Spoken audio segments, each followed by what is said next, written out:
اللہ کے نبی فرماتے ابن ماجہ کی حدیث میں اللہ کی 3 عظیم نعمتیں ہیں. وہ 3 عظیم نعمتوں میں ایک بھی نعمت اللہ تعالیٰ کسی کو دیا سمجھ لو اللہ کی بہت بڑی نعمت مل گئی.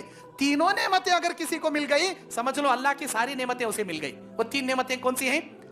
ذکر کرنے والی زبان، شکر کرنے والا دل، صبر کرنے والی بیوی. یہ 3 نعمتیں اللہ کی عظیم نعمتیں ہیں.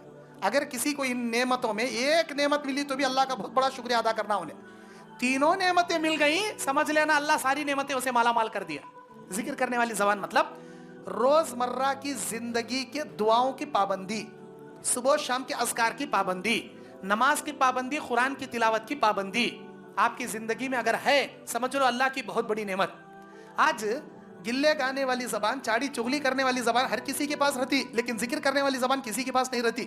ذکر کرنے والی زبان مطلب گھر میں داخل ہونے کی دعا، باہر نکلنے کی دعا، مسجد میں آنے کی دعا، مسجد سے باہر نکلنے کی، کھانے سے پہلے کی دعا، کھانے کے بعد کی دعا، سونے سے پہلے کی دعا، سو کر اٹھنے کی دعا، بیت الخلاء میں اندر آنے کی دعا، باہر جانے کی دعا، آئینہ دیکھنے کی دعا، دودھ پینے کی دعا، چھینکے تو کیا پڑھنا، کوئی چھینک کر الحمدللہ بولے تو اس کے جواب میں کیا بولنا.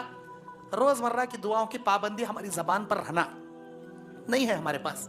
کھانا کھائے تو بسم اللہ نہیں بولتے، کھانے کے بعد کی دعا نہیں پڑھتے، سونے سے پہلے کی دعا نہیں، سو کر اٹھنے کی دعا نہیں پڑھتے، گھر میں آئے تو سلام نہیں کرتے، گھر سے باہر نکلے تو دعا نہیں پڑھتے، مسجد میں آئے تو دعا نہیں پڑھتے، مسجد سے باہر گئے تو دعا نہیں پڑھتے، بیت الخلاء میں اندر گئے تو نہیں پڑھتے، باہر آئے تو نہیں پڑھتے.